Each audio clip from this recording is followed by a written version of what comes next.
네, 이번 서울 디지털 포럼에서는 처음으로 컨퍼런스뿐 아니라 16개국, 100여 명의 프로그램 기획자와 개발자, 디자이너들이 참여해서 선 챌린지라는 주제 하에 직접 ICT 기술과 공공 데이터를 이용해서 더 나은 세상을 위해 저희가 글로벌 해커톤을 진행을 했습니다. 잠시 후 이곳에서 이제 수상자가 나오는데요.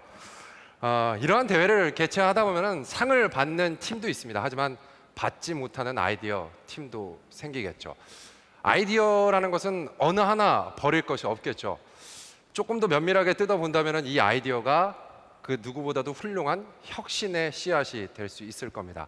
이 씨앗을 정확하게 보고 또 거름을 주고 물을 확실하게 준 하나의 회사가 있습니다. 어도비의 수석전략가이자 크리에이티브 부문 부사장 마크 랜달은 이런 직원들의 사소한 아이디어에 더 집중했습니다. 과연 이 회사는 어떻게 됐을까요?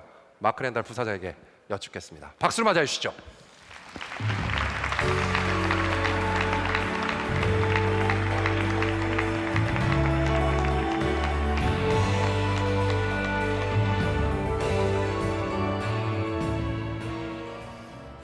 Today, I'm excited to share with you the strange story of this red box. What's inside the red box? Why is it so powerful?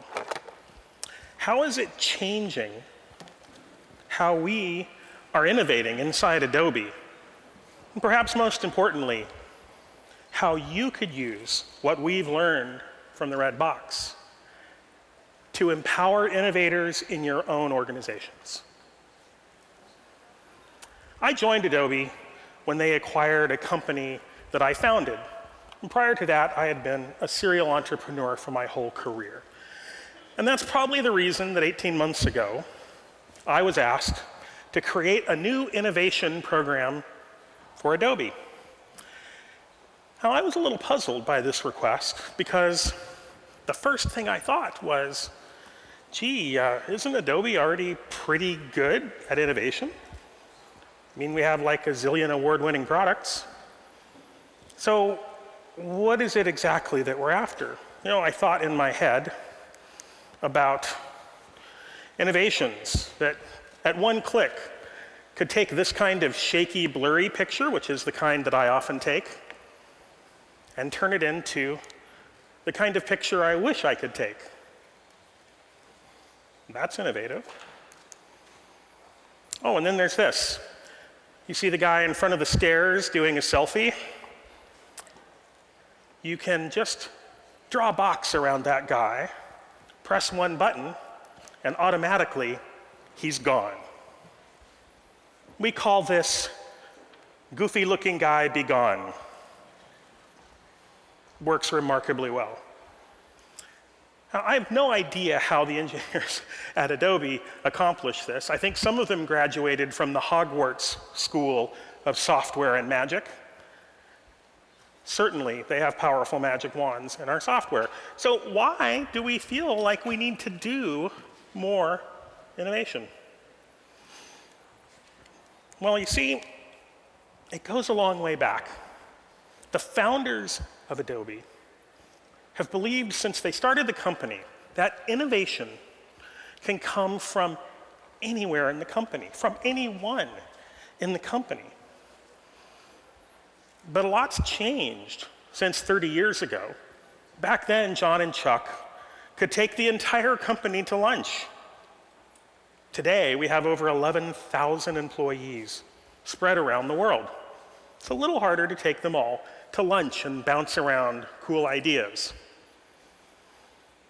And the very things that have enabled us to grow into a successful company with these products, all of those technologies, all of the process, all of the systems that enable us to be good at being big, make it increasingly harder for us to be nimble, agile, and intuitive.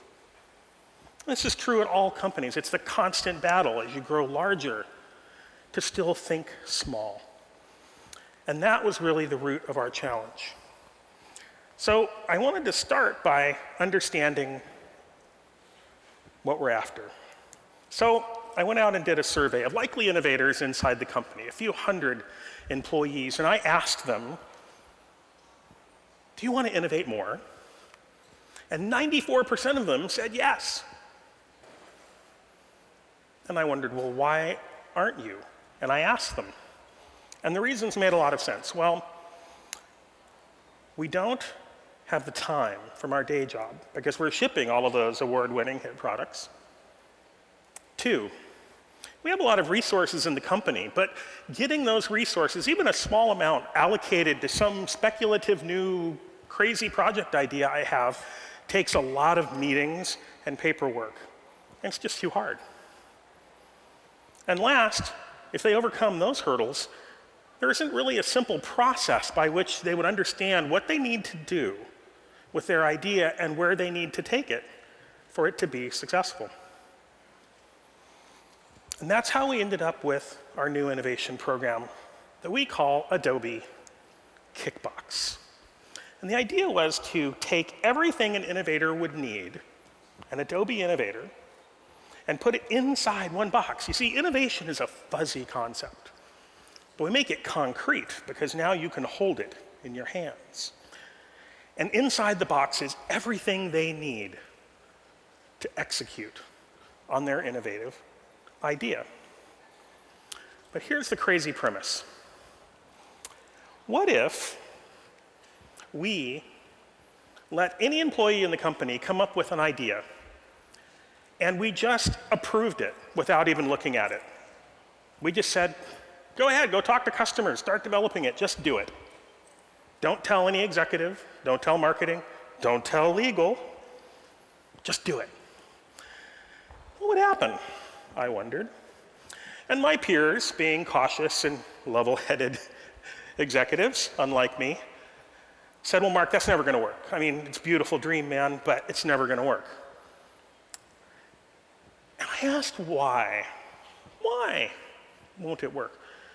And what I heard back was, look, there'll be too many ideas, and look, some of them are going to suck. I said, well, we have ideas that suck now, so what's the difference, right? I mean, we have a lot of ideas. But there's this general sense that we just have way too many.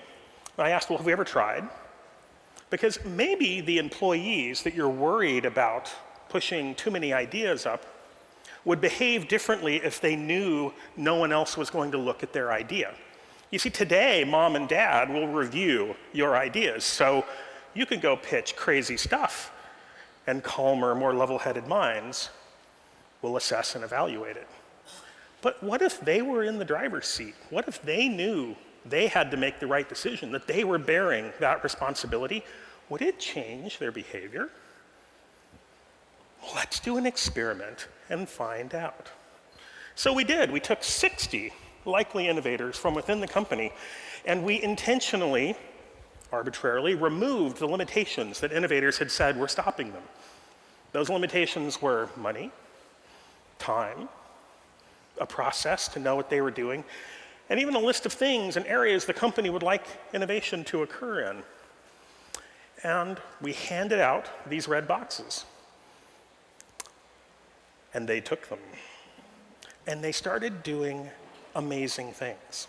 So if you had to make a desert island kit for your innovators that would contain everything they need, what would you put inside it? What's inside the red box? Well, if you're really serious about doing innovation, not just talking about it, really doing it, the first thing you're going to put in your red box is sugar and caffeine. And we have sugar and caffeine in the box because these are 2 of the 4 major food groups of all innovators. The next thing our innovators find when they open their box is a shiny plastic card. It's a prepaid credit card with $1,000 on it. Now, let me be clear. It's prepaid for a reason. Adobe has never distributed prepaid cards to employees before. In fact, when I went to our purchasing group, and I said, I want to give $1,000 to these employees, and I want to remove all friction I want to find out what they're going to do if they had no limitations, no paperwork, no receipts, no thought other than just do the right thing, innovate. And they said, well, you can't do that. I mean, we're a public corporation. I mean, there's like regulations named after senators and stuff that prevent you from doing that sort of thing. I said, yeah, but you know what? It's really important that we empower them and take them out of the normal system where we distribute resources. Because we want to trust them to make the right decisions with this small amount of money. And they said, well, you just can't, something terrible could happen. And I said, like what? And they said, well, we don't know. So I tried to imagine for them, what's the worst thing that could happen? So I said, okay, well, let's just say somebody takes $1,000, runs to Las Vegas, and blows it on booze and blackjack. Is that the worst that could happen? And they said, well, yeah, that would be pretty bad. Yeah, that's bad. And I said, okay, so, in any population, there's 2% idiots. And I'm pretty sure with the Adobe hiring process, we've at least cut that in half. We have maybe less than 1%. All right, so there's going to be one guy who's going to go do something stupid. And to stop him from doing that bad thing, we're going to stop 1,000 other people from having the latitude and freedom to innovate with no friction. And you know what? I thought I was going to have a big fight, and our finance team got it. They said, you're right. Let's see what happens. And they worked their magic, and they made the card happen in the box with no receipts, no expense reporting, no accountability whatsoever. And you want to know the impact of that? When we handed the box out and I told the employees that, they understood. More than the CEO standing up and saying, innovation is our lifeblood. More than the founder standing up and saying, innovation is what this company is built on. When we broke our own rules to empower them to innovate, they told me, for the first time, we knew you meant it. We're supposed to really do it. It's not just talk. Yep, you're going to really do it. They open up the box and they find a card that says, start here. You see, it's a process. There are 6 levels in the process. Each level has a set of actions that you must complete to move on to the next level.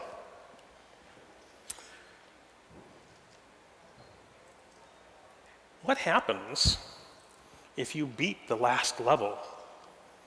You get a fabulous prize, a blue box. What's in the blue box? I can't tell you. But I can tell you it's delivered by leprechauns riding on unicorns. No, actually, what's in the blue box is more resources, more bandwidth, more time, more money, more attention, more help. Because you see, you've earned it on a gradient.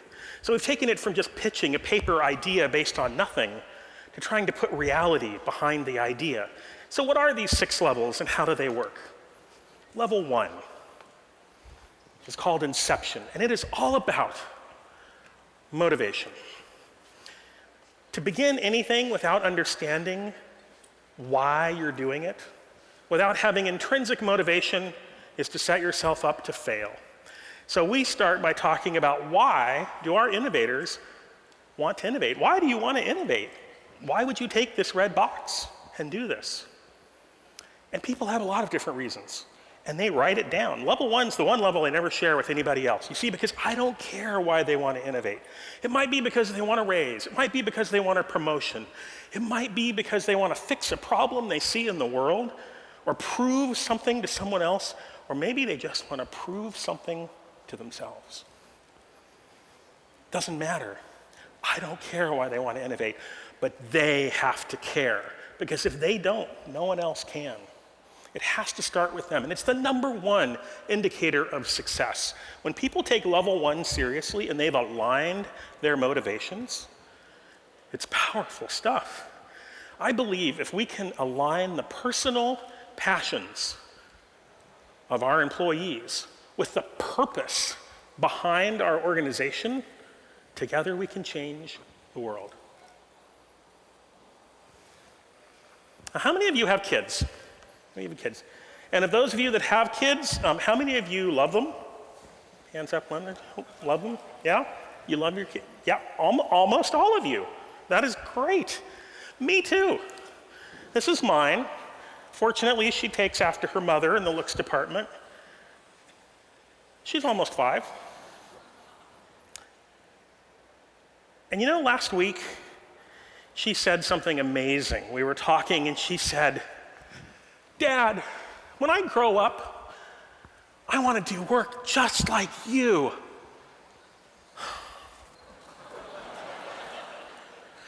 I felt so awesome until she said, "Yeah, I want to do meetings and be on conference calls and ride on airplanes."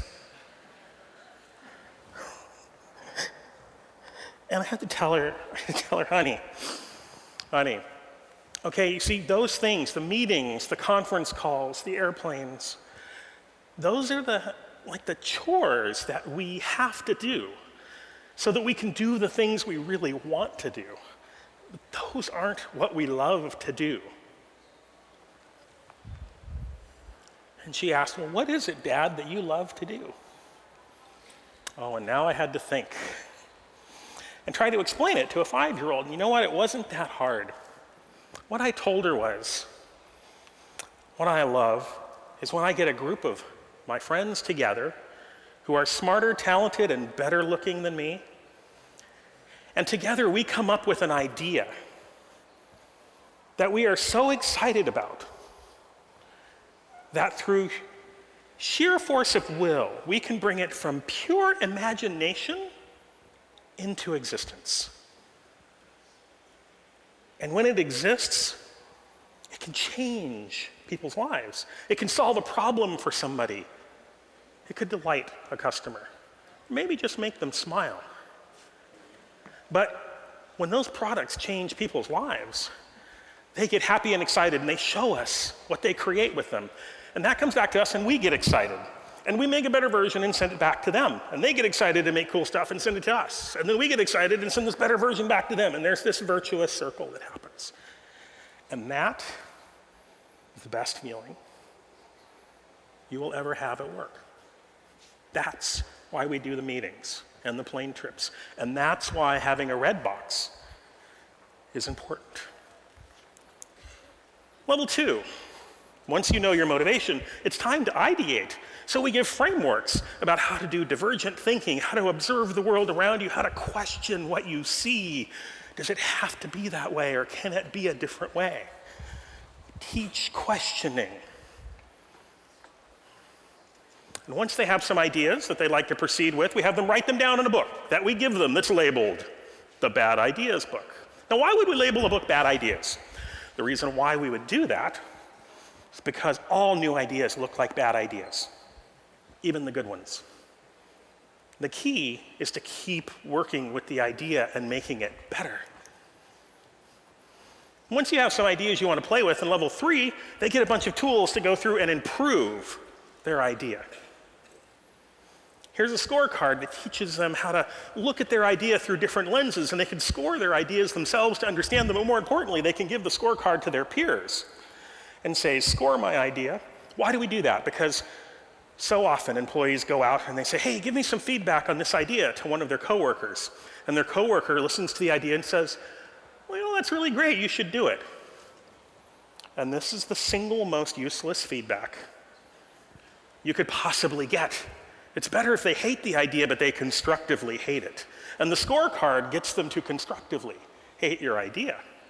And that helps you make it stronger and better. And after level 3, people say, "Well, how do I know which idea I should emerge from level 3 to level 4? It's very simple. Whatever idea other people want to help you with, it's a surefire clue. Other people stop their day and call you back and say, "You know that thing you were talking about? I couldn't stop thinking about it this weekend." That's a big clue if they want to take their time to help you. Level 4, They go out and actually now engage with real customers in the real world. Actually, yes, we let our engineers talk to customers with no adult supervision present whatsoever. And it works great.